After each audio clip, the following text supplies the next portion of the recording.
विदेश मंत्री एस जयशंकर ने अमेरिका पर दोहरे मानदंड अपनाने का आरोप लगाया, विशेषकर वैश्विक संघर्षों पर। बिना किसी देश का नाम लिए उन्होंने वैश्विक आर्थिक एवं ऊर्जा संकट पर भी चिंता जताई। इस साल 2025 में अब तक कुल 2417 भारतीय नागरिकों को अमेरिका से वापस भारत भेजा गया है। यह जानकारी भारत के विदेश मंत्रालय MEA के प्रवक्ता रणधीर जायसवाल ने दी है। अमेरिकी राष्ट्रपति डोनाल्ड ट्रंप के राष्ट्रपति बनने के बाद से अमेरिका में भारतीय नागरिकों के निर्वासन की संख्या में काफी वृद्धि हुई है। हैदराबाद के खराब मौसम के कारण मुंबई, कोलकाता और पुणे से आने वाली कुछ फ्लाइटों को डाइवर्ट किया गया है। यात्रियों को होने वाली असुविधा के लिए खेद है। छठी अनुसूची और पूर्ण राज्य की मांग को लेकर लेह में हाल ही में हुई हिंसा के बाद तनाव बढ़ा है। कर्फ्यू एक दिन और बढ़ाया गया है और स्थिति की समीक्षा के लिए गृह मंत्रालय की टीम दाखिल हुई है। भारतीय वायुसेना का प्रसिद्ध MiG-21 विमान आज आखिरी बार उड़ान भर रहा है। यह विमान कई दशकों तक सेवा में रहा है और इसके रिटायरमेंट के साथ एक बड़े युग का अंत हो रहा है। लेह हिंसा के मामले में सोनम वांगचुक गिरफ्तार हो चुके हैं। सोनम वांगचुक की गिरफ्तारी के बाद लेह में मोबाइल इंटरनेट बंद पड़ी हुई है और ब्रॉडबैंड स्पीड धीमी चल रही है। सोनम वांगचुक की गिरफ्तारी के खिलाफ आप पार्टी का आज शाम 7 बजे से जंतर मंतर पर प्रदर्शन चल रहा है। CM उमर अब्दुल्ला ने कहा, वांगचुक की गिरफ्तारी दुर्भाग्यपूर्ण, केंद्र ने वादा नहीं निभाया। अमेरिकी राष्ट्रपति डोनाल्ड ट्रंप ने टिकटॉक के अमेरिका में संचालन को जारी रखने की मंजूरी दे दी है, बशर्ते कि कंपनी अमेरिकी सुरक्षा मानकों का पालन करे। इस फैसले के तहत टिकटॉक को अमेरिकी यूजर्स के डेटा की सुरक्षा सुनिश्चित करनी होगी और इसके लिए कंपनी को अमेरिकी अधिकारियों से नियमित जांच और समन्वय करना होगा। इससे अमेरिकी बाजार में टिकटॉक अपनी सेवाएं जारी रख पाएगा, जिससे लाखों यूजर्स और क्रिएटर्स को लाभ होगा। इंटरनेशनल क्रिकेट काउंसिल ICC ने भारतीय 2020 टीम के कप्तान सूर्य कुमार यादव पर मैच फीस का 30% जुर्माना लगाया है। ICC के इस फैसले को भारतीय क्रिकेट नियंत्रण बोर्ड BCCI ने चैलेंज किया है। एशिया कप 2025 में सूर्य कुमार यादव ने पाकिस्तान के खिलाफ ग्रुप मैच में मिली जीत, पहलगाम हमले के पीड़ितों और भारतीय सेना को समर्पित किया था। पाकिस्तान क्रिकेट बोर्ड PCB ने सूर्य कुमार यादव के बयान को राजनीति से प्रेरित बताया और ICC में शिकायत की थी। ICC ने इससे पहले पाकिस्तानी क्रिकेटर हारिस रऊफ और साहिबजादा फरहान पर भी एक्शन लिया था। ICC ने हारिस पर मैच फीस का 30% जुर्माना लगाया था, वहीं साहिबजादा फरहान को फटकार लगी है। अमेरिकी राष्ट्रपति डोनाल्ड ट्रंप ने टैक्स नीति में बड़ा बदलाव करते हुए 1 अक्टूबर 2025 से कई आयातित उत्पादों पर भारी टैरिफ लगाने का ऐलान किया है। किस किस उत्पाद पर कितना टैरिफ लगेगा, आइए जानते हैं। ब्रांडेड पेटेंटेड फार्मा प्रोडक्ट्स पर 100%, किचन कैबिनेट व बाथरूम वैनिटी पर 50%, अपहोल्डर्स गद्देदार फर्नीचर पर 30% और हैवी ट्रक पर 25%। सभी टैरिफ 1 अक्टूबर 2025 से लागू होंगे।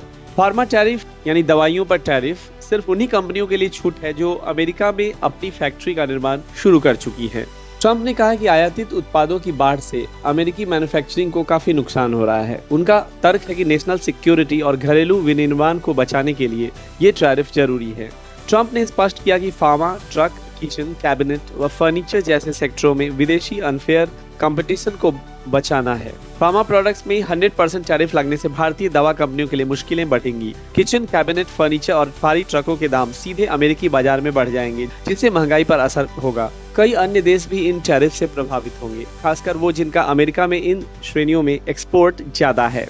यह फैसला अमेरिकी चुनावी साल में घरेलू उद्योग की सुरक्षा और अंतर्राष्ट्रीय व्यापारिक दबाव का हिस्सा है, जिसमें वैश्विक व्यापार वातावरण में अनिश्चितता बढ़ गई है। यह टैरिफ उन सभी आयातित फार्मास्यूटिकल्स उत्पादों पर लागू होगा जो अमेरिका में ब्रांडेड या पेटेंटेड कैटेगरी में आते हैं। अगर कोई फार्मा कंपनी अमेरिका में अपनी मैन्युफैक्चरिंग प्लांट निर्माणाधीन है या ब्रेकिंग ग्राउंड की स्थिति में बना रही है, तो उस कंपनी के उत्पादों पर टैरिफ लागू नहीं होगा। इसका सबसे बड़ा असर भारत जैसे देशों की दवा कंपनियों पर पड़ेगा, जो अमेरिका का सबसे बड़ा सप्लायर है। ट्रंप ने इस कदम की वजह से आर्टिफिशियल तरीके से अमेरिका में आयात की बाढ़ और राष्ट्रीय सुरक्षा बताई है। साथ ही अमेरिकी कंपनियों को विदेशी प्रतिस्पर्धा से बचाने की बात भी कही गई है। इससे पहले भी ट्रंप प्रशासन ने अधिकांश विदेशी वस्तुओं पर टैरिफ बढ़ाने के लिए कई फैसले किए, जिसमें हाल ही में भारत, यूरोप, चीन आदि के साथ व्यापारिक तनाव बढ़ा है। भारत का अमेरिका के फार्मा बाजार में बड़ा हिस्सा है। 2024 में करीब 8.7 अरब डॉलर की दवाइयों का निर्यात हुआ था। इस फैसले के बाद से अमेरिकी जनता के लिए दवाइयों की कीमत काफी बढ़ सकती है।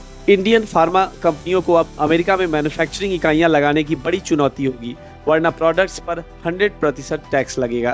ट्रंप ने ट्रूथ सोशल प्लेटफॉर्म पर सार्वजनिक तौर पर यह नीति घोषित की। इस टैरिफ की वजह से वैश्विक फार्मा बाजार में अमेरिकी नीति के खिलाफ नाराजगी देखी जा रही है। यह फैसला अंतर्राष्ट्रीय व्यापार और हेल्थ सेक्टर के लिए गंभीर असर डाल सकता है। अमेरिका की इस 100% टैरिफ के जवाब में भारत को बहुपक्षीय रणनीति अपनानी चाहिए ताकि भारतीय फार्मा उद्योग को डैमेज कम हो।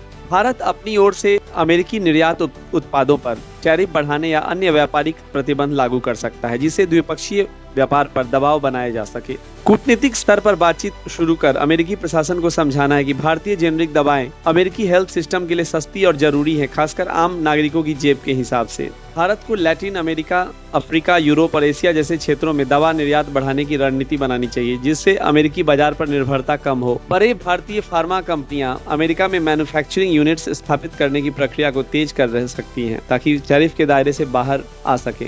WTO जैसे मंचों पर जाकर भारत अमेरिका के इस फैसले को चुनौती दे सकता है, क्योंकि इससे वैश्विक व्यापार संतुलन प्रभावित हो सकता है। भारत सरकार को इस मुद्दे को अमेरिकी प्रशासन के सामने आवश्यक लाइफ सेविंग प्रोडक्ट्स की श्रेणी में रखकर राहत की मांग करनी चाहिए। टैरिफ का असर केवल भारतीय कंपनियों पर ही नहीं, बल्कि अमेरिकी मरीजों पर भी सीधे तौर पर पड़ेगा। इसके लिए भारत को जवाबी कदमों के साथ डाइवर्सिफिकेशन, कूटनीति और निवेश तीनों पर फोकस करना चाहिए। एशिया कप में 41 साल के इतिहास में पहली बार भारत और पाकिस्तान आमने सामने फाइनल में भिड़ेंगे, जो 17वें सीजन का सबसे बड़ा ट्विस्ट माना जा रहा है। 1984 में शुरू हुए एशिया कप के 41 साल 17 सीजन में कभी भी भारत और पाकिस्तान का मुकाबला फाइनल में नहीं हुआ था। यह पहला मौका है। दोनों टीमें अब तक एशिया कप में 21 बार टकराई हैं, जिसमें से भारत ने 12 बार जीत दर्ज की है, पाकिस्तान ने 6 बार, जबकि 3 मैच बेनतीजा रहे। भारत ने एशिया कप में 8 बार ट्रॉफी जीती है, जबकि पाकिस्तान सिर्फ 2 बार खिताब विजेता रहा है। भारत इस टूर्नामेंट में लगातार सभी मैच जीतकर फाइनल में पहुंचा है, जबकि पाकिस्तान ने सुपर 4 में बांग्लादेश को हराकर फाइनल का टिकट कटाया। भारत ने 1985 वर्ल्ड चैंपियनशिप और 2007 2020 वर्ल्ड कप फाइनल जीते हैं। पाकिस्तान ने 1986, 1994 ऑस्ट्रेल एशिया कप और 2017 चैंपियंस ट्रॉफी फाइनल्स जीते हैं। भारत ने इस सीजन में पाकिस्तान को ग्रुप और सुपर 4 में दोनों बार हराया है। 2020 में भारत की जीत दर पाकिस्तान के खिलाफ 80% से ऊपर है। 15 मुकाबलों में 12 जीत। भारत का बैटिंग और गेंदबाजी दोनों विभाग खासा मजबूत नजर आ रहा है। ओपनर अभिषेक शर्मा, शुभमन गिल और गेंदबाजों में कुलदीप बुमराह फॉर्म में है। आंकड़ों और मौजूदा फॉर्म के अनुसार भारत का पलड़ा भारी है, लेकिन पाकिस्तान ने फाइनल में आमतौर पर सरप्राइज दिए हैं, जिससे मुकाबला बेहद रोमांचक रहेगा।